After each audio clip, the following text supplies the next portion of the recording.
मिश्रा। नमस्कार, मैं हूं श्रुतिका। आप सभी के साथ में फिट इंडिया के सुपर हिट बुलेटिन में आपको दिखाएंगे खबरें देश और दुनिया की, राजनीति की और मनोरंजन की। तो मुंबई में बैंडस्टैंड बांद्रा पर हम मौजूद है और यहीं से देश दुनिया की खबरें हर एक अपडेट के साथ में आपको बताने वाले हैं और उसके बाद में फ्रेश एंड फास्ट में भी आपके साथ हम रहेंगे, तो बने रहिए हमारे साथ।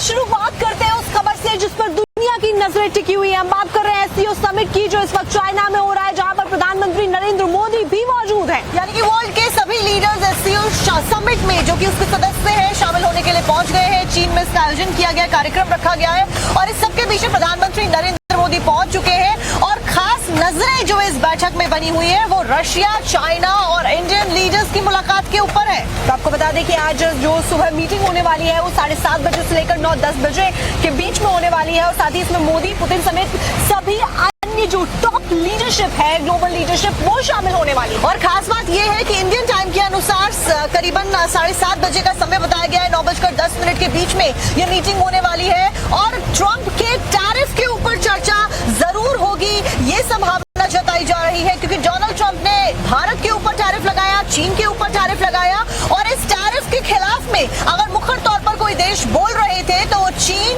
भारत और रशिया बोल रहे थे। तो भारत के नजरिए से ये बैठक अहम मानी जा रही है। अमेरिका के साथ में चल रहे टैरिफ वॉर के बीच में कहा जा रहा है पूरी दुनिया की नजरें इस मीटिंग पर होंगी। बैठक में किन मुद्दों पर चर्चा होगी, इसे लेकर लगातार अलग अलग कयास लगाए जा रहे हैं।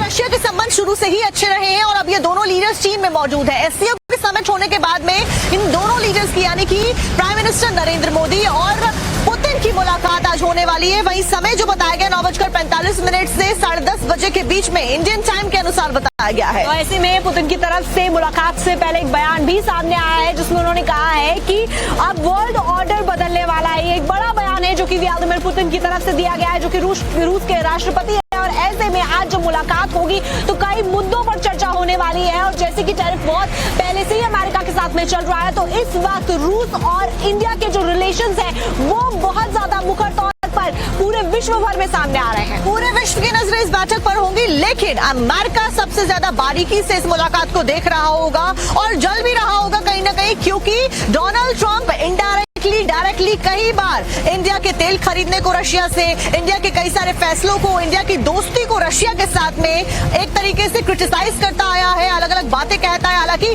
खुद अमेरिका रशिया से सामान खरीदता है, उसको वो दरकिनार करता है, लेकिन फिलहाल आज जो प्राइम मिनिस्टर की मुलाकात हमारे रशिया के पुतिन से होने वाली है, राष्ट्रपति से।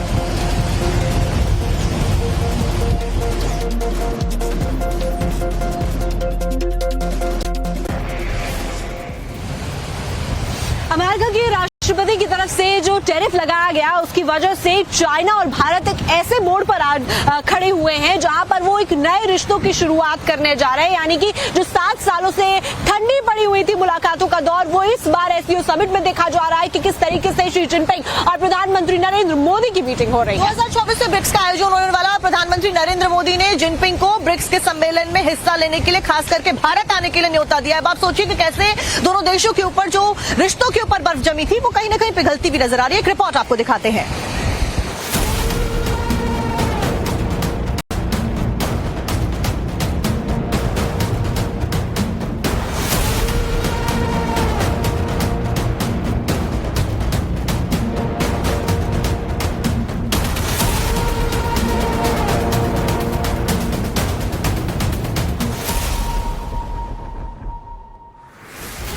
पाकिस्तान परेशान है, अमेरिका हैरान है, प्रेसिडेंट ट्रंप तो इन तस्वीरों को बार बार देख रहे होंगे और सोच रहे होंगे कि हिंदुस्तान से टैरिफ वाली अदावत मोल लेकर अमेरिका ने कहीं अपने ही पैर पर कुल्हाड़ी तो नहीं मार दी है। चीन से आई ये तस्वीरें अगर किसी को सबसे ज्यादा चुभ रही होंगी तो वो डोनाल्ड ट्रंप ही होंगे, जिन्होंने अपनी जिद के चलते दुनिया में अमेरिका का सबसे भरोसेमंद सहयोगी और साझेदार के साथ रिश्तों को तार तार कर दिया है। मोदी जिनपिंग मिले, राष्ट्रपति ट्रंप का दिल जले। टैरिफ बम पर क्लेश, चीन से व्हाइट हाउस को संदेश। नया वर्ल्ड ऑर्डर, पीएम मोदी ही global leader. Modi Jinping Putin, America में खौफ का सीन।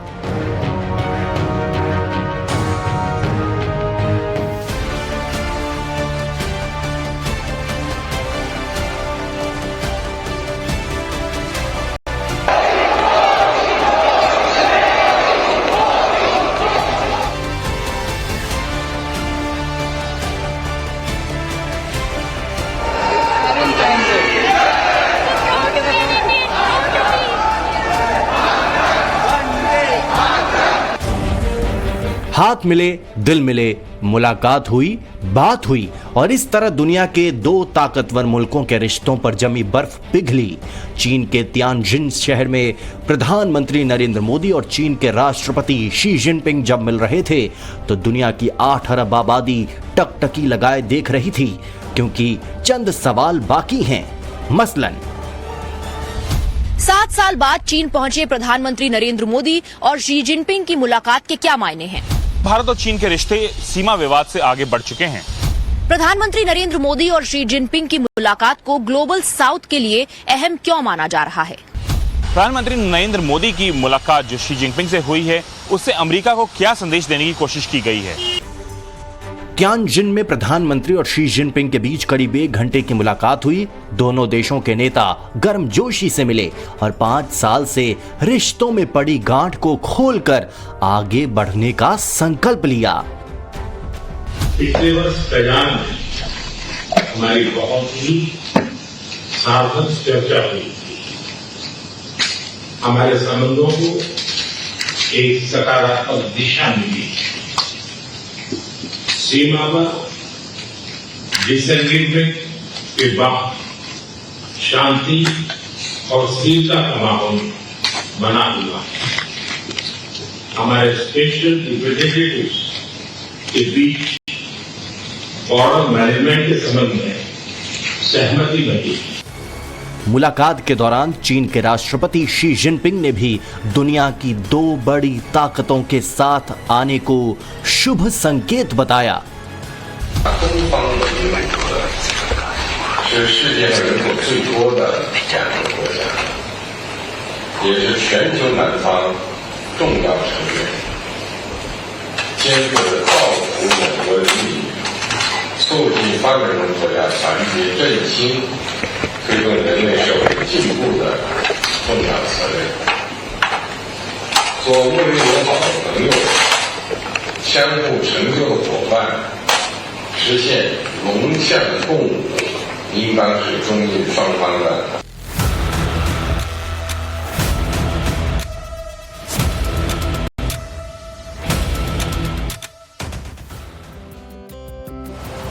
अमेरिका ने भारत के रशिया से रूस से तेल खरीदने को लेकर ही भारत के ऊपर 25% टैरिफ लगा दिया गया था।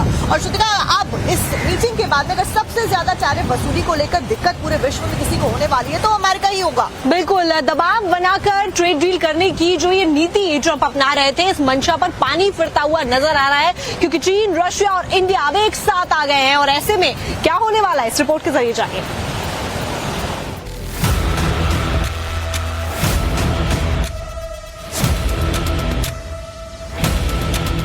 हमारे संबंधों को एक सकारात्मक दिशा मिली। दोनों देशों के 2.8 बिलियन लोगों के हित जुड़े हुए हैं।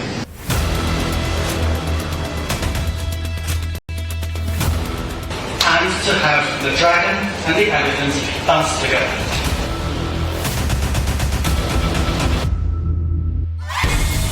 ऐसी ही तस्वीरें होंगी जब दुनिया की 3 महाशक्तियां एक साथ एक मंच पर मौजूद होंगी। प्रधानमंत्री मोदी और शी जिनपिंग की मुलाकात हो चुकी है। अब बारी प्रेसिडेंट पुतिन के साथ मुलाकात की है, जिस पर दुनिया की नजरें टिकी हुई हैं। क्योंकि अब वक्त चीन के तियानजिन शहर से दुनिया को सबसे बड़ा और सबसे क्लियर मैसेज देने की है। सवाल यह है कि ट्रंप के टैरिफ बम को डिफ्यूज करने का फॉर्मूला मिला। क्या भारत, रूस और चीन मिलकर वैश्विक धुरी बदलेंगे? कैसियो के मंच से एकजुटता का संदेश दिया जाएगा?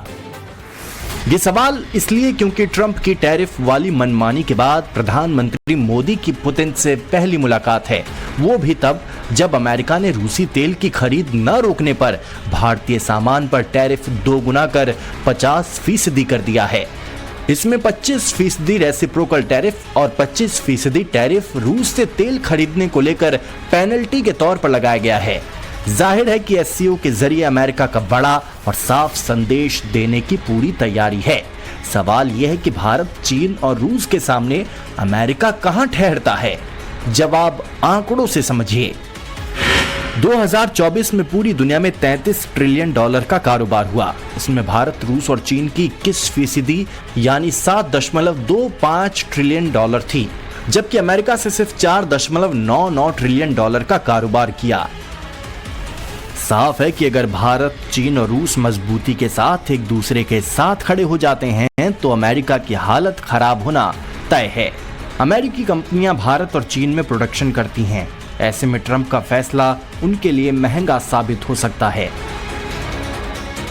अधिकार यात्रा से जुड़ी हुई राहुल और तेजस्वी की यात्रा का आज समापन दिन होने वाला है। पटना में दोनों मौजूद रहने वाले हैं। 14 दिन तक ये यात्रा चली और साथ साथ में 50 विधानसभाएं इस यात्रा के दौरान कवर की गई। 13,000 किलोमीटर का सफर भी तय किया गया। राहुल गांधी के साथ साथ में अखिलेश यादव भी इस यात्रा में जुड़ते हुए नजर आए। प्रियंका गांधी वाड्रा इसमें जुड़ती हुई नजर आई और आज तेजस्वी के साथ में राहुल गांधी इस यात्रा को एंड करने वाले, समापन होने वाला है। और ऐसे में कई बड़े नेता भी इस समापन में मौजूद रहेंगे। पटना में ये समापन होने वाला है। 14 दिन ये यात्रा चली थी और ऐसे में 24 जिले में पूरी यात्रा होकर गुजरी और इस दौरान राहुल गांधी और तेजस्वी यादव ने कोशिश की कि चुनाव आयोग के ऊपर जिस तरीके के आरोप वो लगा रहे थे वो सब वो जनता के बीच में लेकर जा सके। पटना में गांधी मैदान से हाईकोर्ट तक तमाम नेता पैदल यात्रा करेंगे। गांधी मैदान से अंबेडकर प्रतिमा तक ये यात्रा की जाएगी। राहुल, तेजस्वी भी इस दौरान पैदल यात्रा में आज समापन के दौरान मौजूद रहने वाले हैं। वोटर अधिकार यात्रा का आज समापन।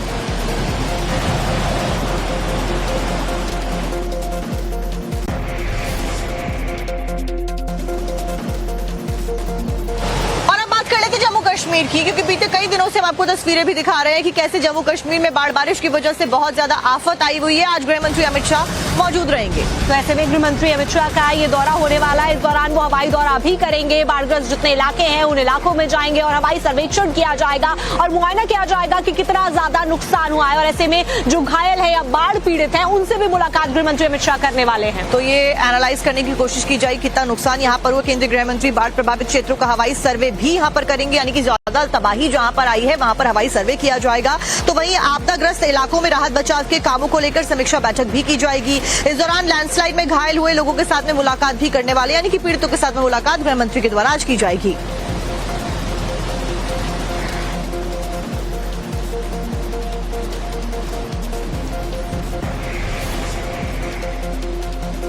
अब आपको खबर बताते हैं रूस की राजधानी क्योंकि श्रुतिका बीते कई दिनों से बारिश को लेकर हम तमाम जानकारी अपने शो में देते आए हैं और अब शुरुआत चमोली के साथ में करेंगे, जहां पर फ्लैश फ्लड की जानकारी मिली और तबाही भयंकर है। बिल्कुल, और ऐसे में मलबा नीचे आया है जिसकी वजह से कई ज्यादा सड़कें वहां पर बंद हो गई हैं। लोगों को काफी परेशानियां हो रही है। इससे पहले भी हम तस्वीरें दिखा रहे थे कि किस तरीके से पहाड़ी इलाकों में कुदरत का कहर देखने को मिल रहा है और अब चमोली भी उससे अछूता नहीं है, क्योंकि यहाँ भी क्लाउड बर्स्ट की जो घटना है वो अब सामने आई है, जिसकी वजह से वहाँ जो पुल है उनके करीब पहाड़ से तेज रफ्तार में पानी आता हुआ भी नजर आ रहा है। और देर रात मलबा सड़क पर जमा हो गया, कार भी उसी मलबे में एक फंसी हुई आपको नजर आ रही होगी। तस्वीरें चमोली से हम आपको दिखा रहे हैं, उत्तराखंड में तबाही की तस्वीरें।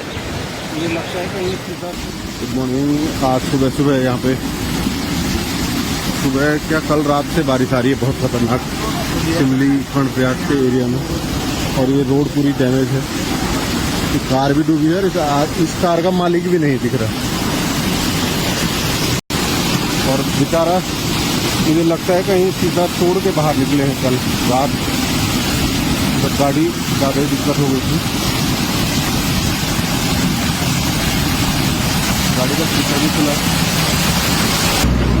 अभी मशीन आई है और अब काम पे लग गई है।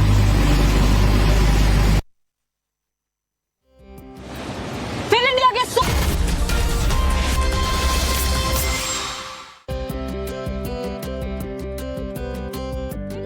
सुपर हिट बुलेटिन में खबरों का सिलसिला लगातार जारी। एक बार फिर से आपका स्वागत है। खबर आपको बताते हैं मुरादाबाद से, जहां पर तेंदुए की दहशत देखने को मिल रही है। तमाम कोशिशों के बावजूद भी वन विभाग की टीम और गांव वाले इस तेंदुए को पकड़ने में नाकाम और असफल दिखाई दे रहे हैं। ऐसे में दहशत कैसे बरकरार है, आपको एक रिपोर्ट के जरिए दिखाते हैं। दिख रहा है। दीवार पर टहलता दिखाई दिया ये खूंखार और इलाके में मच गई दहशत। जंगल के शिकारी की ये तस्वीरें मुरादाबाद से सामने आई हैं, जहां बीते कुछ दिन पहले लोगों को रिहायशी इलाके में तेंदुआ टहलता हुआ नजर आया, जिसके बाद तमाम लोग खौफजदा हैं। तो बहुत बड़ा भाई। बताया जा रहा है कि बीते एक हफ्ते से इलाके के लोग तेंदुए की दहशत में हैं। 2 दिन पहले तेंदुए ने कई लोगों पर हमला कर उन्हें घायल भी कर दिया था, जिसके बाद से लोगों में खौफ और भी ज्यादा बढ़ गया। वन विभाग की टीम तेंदुए की तलाश में इलाके का चप्पा चप्पा छान रही है। गांव में दीवारों पर पोस्टर लगाकर लोगों से अकेले बाहर ना निकलने की अपील की गई है। पिछड़े लगा रखे थे 2 जगह, जैसे लोगों ने देखा है कि तेंदुआ है। हमने 2 जगह, एक तो यहाँ खेत में लगा रखा है और एक जगह अंदर लगा रखा, और SEZ के अंदर।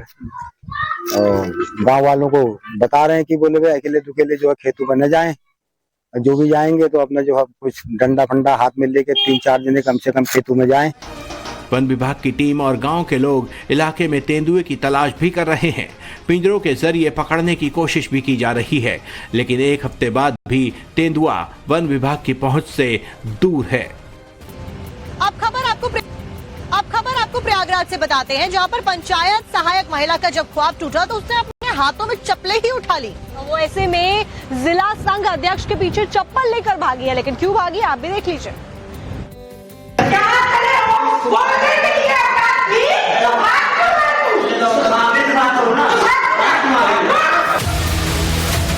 हाथ में चप्पल, एक शख्स के पीछे दौड़ती महिला, आगे आगे भागता शख्स और पीछे चप्पल लेकर पड़ी महिला।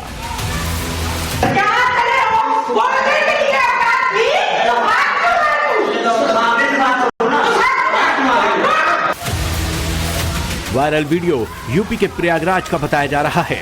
महिला भगवतपुर ब्लॉक की महिला पंचायत सहायक शमशीर बानो है, जो जिला ब्लॉक संघ अध्यक्ष परवीन यादव के पीछे चप्पल लेकर पड़ी हुई है। बताया जा रहा है कि महिला पंचायत सहायक ने जिला ब्लॉक संघ अध्यक्ष को पीटा और धक्का मुक्की भी की। उन्होंने किसी तरह भागकर अपनी जान बचाई।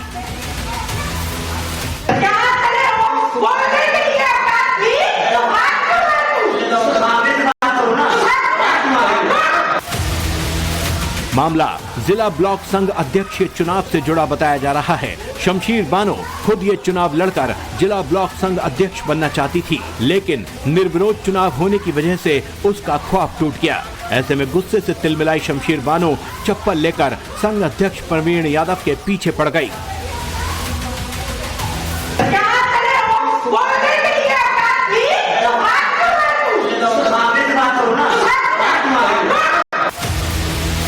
संघ अध्यक्ष परवीन यादव की माने तो शमशीर बानो ने ब्लॉक मीटिंग के बहाने उन्हें बुलाया था, लेकिन जब वो ब्लॉक में पहुंचे तो वहां कोई नहीं था।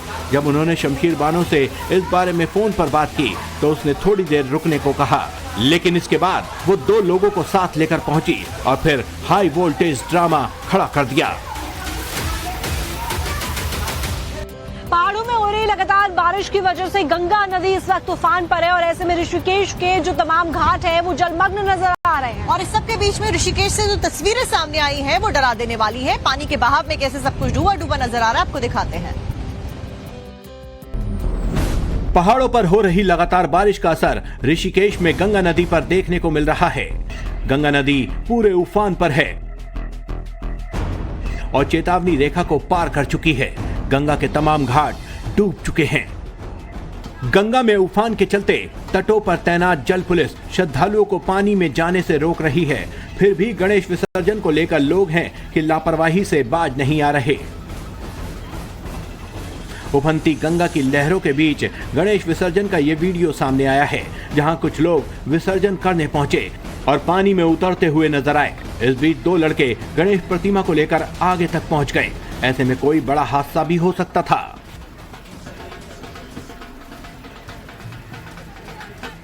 बताया जा रहा है कि गंगा खतरे के निशान से 8 सेंटीमीटर ऊपर बह रही है। ऐसे में पहाड़ों पर बारिश का आलम यही रहा तो मैदानी इलाकों में खतरा और भी बढ़ सकता है। सैलाब की तस्वीरें हम आपको लगातार दिखा रहे हैं। क्या आपने कभी इतना सैलाब देखा है गली में कि आपकी गली में खड़ी गाड़ी ही इसमें तिनके की तरह बहती हुई नजर आए, और वो भी ऐसे शहर में जो कि देश का सबसे ज्यादा स्वच्छ शहर है, यानी कि इंदौर की हम बात कर रहे हैं। इंदौर से तस्वीरें हैरान करने वाली आई हैं, आप भी देख लीजिए।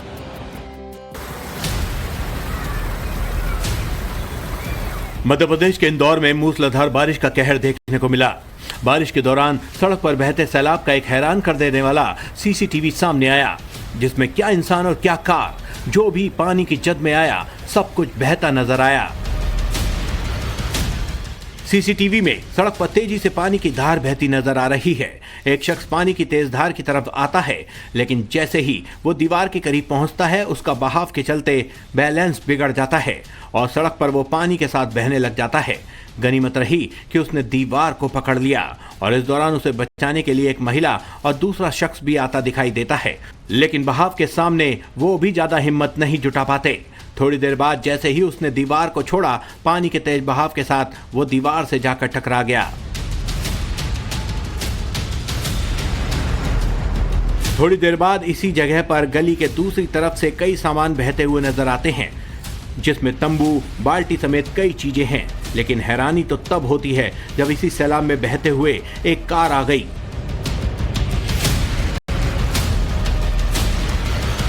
सड़क के किनारे पर कार खड़ी हुई थी। जैसे ही गली में पानी का बहाव तेज हुआ, धीरे धीरे कार पानी के साथ बहती हुई तेज धार की तरफ आ गई। इसके बाद सैलाब के जोर के सामने कार किसी खिलौने की तरह तैरती नजर आई और जिस जगह पर शख्स बहा था ठीक उसी दुकान के सामने आकर पलट गई। सीसीटीवी के जरिए सामने आया कि गली में पानी का बहाव इतना तेज था कि मानो नदी बह रही हो। इस दौरान कई लोगों की पानी में उतरने तक की हिम्मत नहीं हुई। सोचिए जरा, आप एक्सप्रेसवे पर चल रहे हो और अचानक से टनल के रास्ते जा रहे हो लेकिन पाताल में पहुंच जाए, सुनकर ही डर लगता है। और ऐसा ही कुछ हुआ है यमुना एक्सप्रेसवे पर। ये मंजर देखने को मिला है। हालांकि कोई पाताल में नहीं पहुंचा है साक्षी, लेकिन इस तरीके से सुरंग जरूर बन गई है, आप भी देख लीजिए। आप जिन तस्वीरों को टीवी स्क्रीन पर देख रहे हैं, ये किसी सुरंग या किसी गुफा की नहीं है, बल्कि ये यूपी की हाईटेक सिटी नोएडा में सड़क की तस्वीरें हैं। सड़क भी कोई आम नहीं बल्कि यमुना एक्सप्रेसवे है और जिस जगह सड़क के नीचे पाताल लोक को जाती ये सुरंग है वो गलगोटिया यूनिवर्सिटी के ठीक सामने है। जब राजधानी दिल्ली के करीब और हाईटेक सिटी की सड़कों का ये हाल है तो दूर दराज क्या हालात होंगे आप खुद अंदाजा लगा लीजिए। इसलिए आपको सचेत किया जा रहा है। यमुना एक्सप्रेसवे के रैंप पर सड़क धंसने से बने इस गड्ढे से चंद कदम की दूरी पर टोल बूथ बताया जा रहा है, जिसका मकसद केवल पैसे वसूलना है। सड़क के हालात क्या हैं, इससे टोल कंपनी का कोई लेना देना नहीं। घंटों बीतने के बाद भी सड़क की मरम्मत नहीं हुई। ऐसे में हादसे का अंदेशा देखते हुए सड़क से गुजर रहे लोगों ने वीडियो बनाकर सोशल मीडिया पर वायरल कर दिया, लेकिन बावजूद इसके यमुना प्राधिकरण की ओर से फिर भी मामले में कोई एक्शन नहीं लिया गया।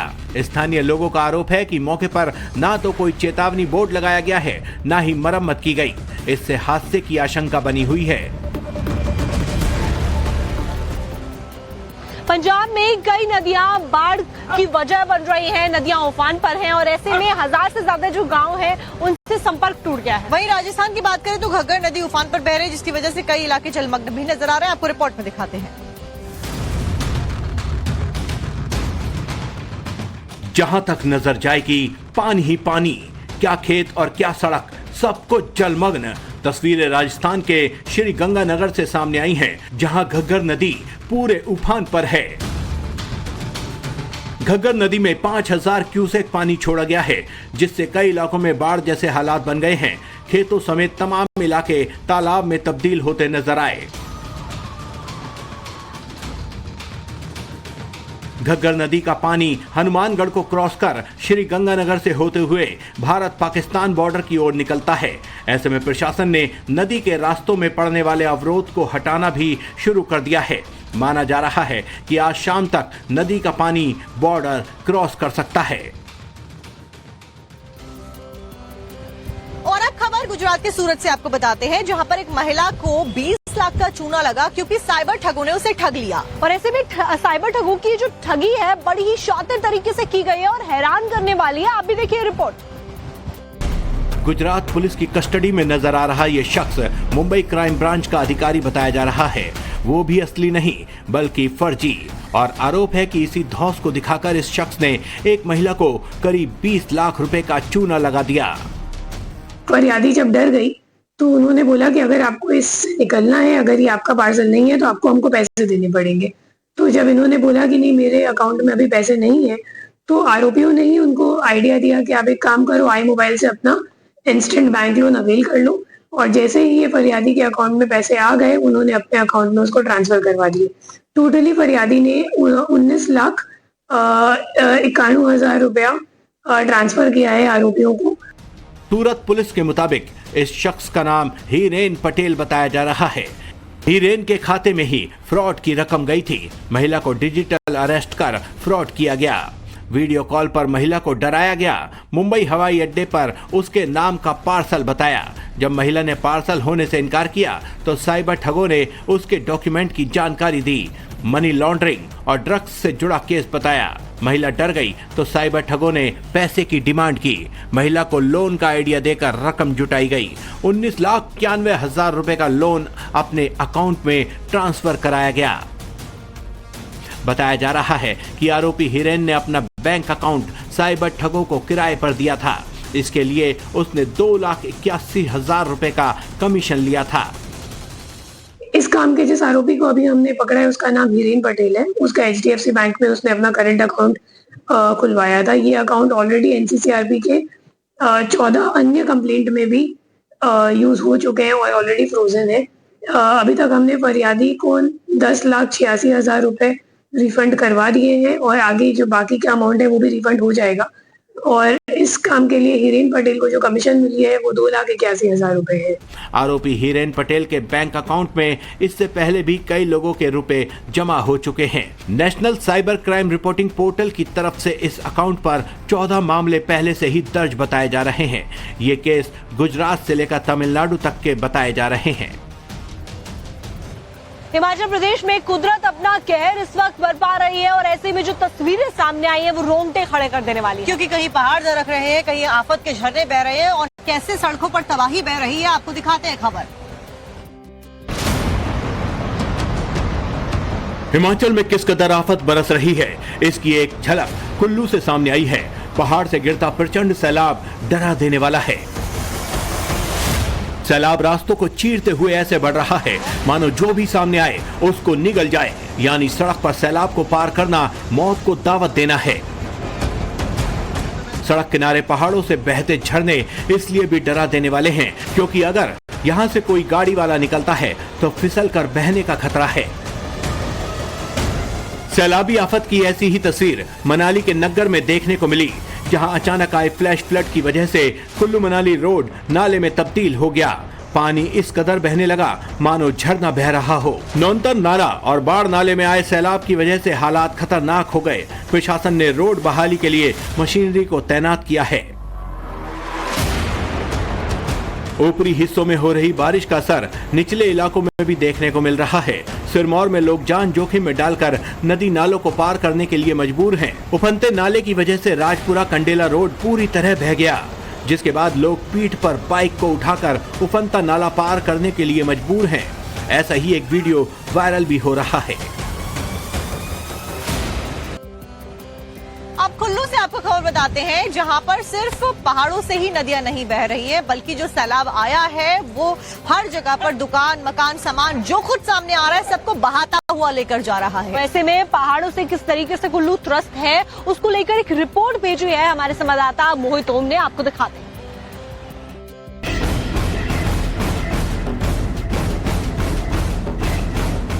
हिमाचल में हो रही बारिश का असर नदियों पर भी पड़ रहा है। ऐसे में नदियों का जल स्तर भी तेजी से बढ़ रहा है। उफान पर आई नदियां सड़कों तक को अपने साथ बहा ले जाने पर आमादा हैं।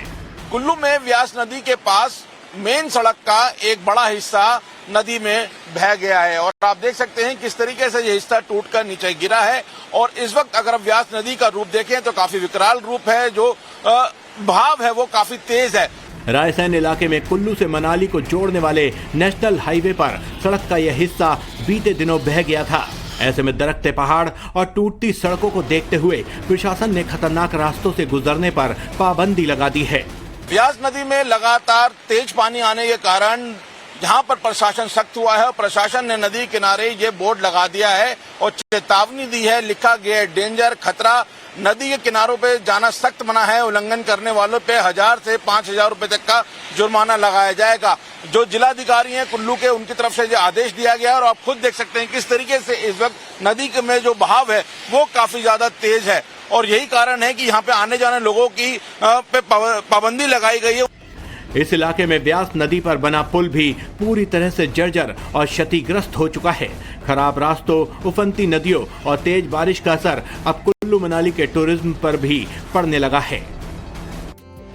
चमोली से ही आपको बड़ी खबर इस वक्त बताते हैं कि चमोली में बद्रीनाथ हाईवे पर लैंडस्लाइड हुई है, जिसकी वजह से भारी मलबा सड़क पर आ गया, जिसकी वजह से जो राजमार्ग है वो प्रभावित हो गए। मलबा बहुत ज्यादा बड़ी संख्या में आया और बहुत ज्यादा दिक्कतों का सामना करना पड़ रहा है। तुरंत प्रशासन को जैसी खबर मिली, कई सारी जो जेसीबी मशीन थी उनको मलबा हटाने के लिए घटनास्थल पर भेज दिया गया है। पहाड़ से इतना मलबा आया कि सड़क गायब ही हो गई है। हालांकि प्रशासन तुरंत एक्टिव मोड पर आ गया है और जेसीबी मशीनों के द्वारा मलबे को हटाने का काम भी शुरू कर दिया गया है। सारी मशीन्स मौके पर भेज दी गई है। चमोली बद्रीनाथ हाईवे पर लैंडस्लाइड हुई है। कई जो गांव हैं उनका संपर्क भी इस हाईवे के बंद होने की वजह से टूट गया है फिलहाल।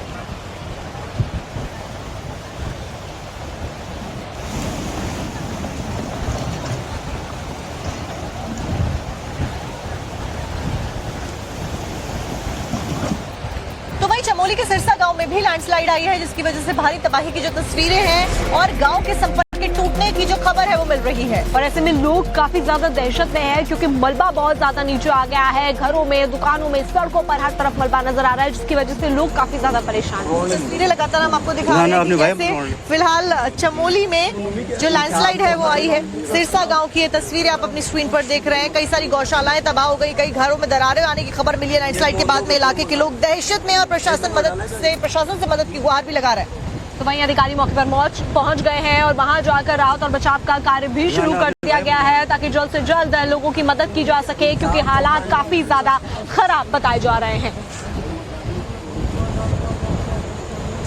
ये मोहनदो विपुर मकान फेसबुक में डाला है।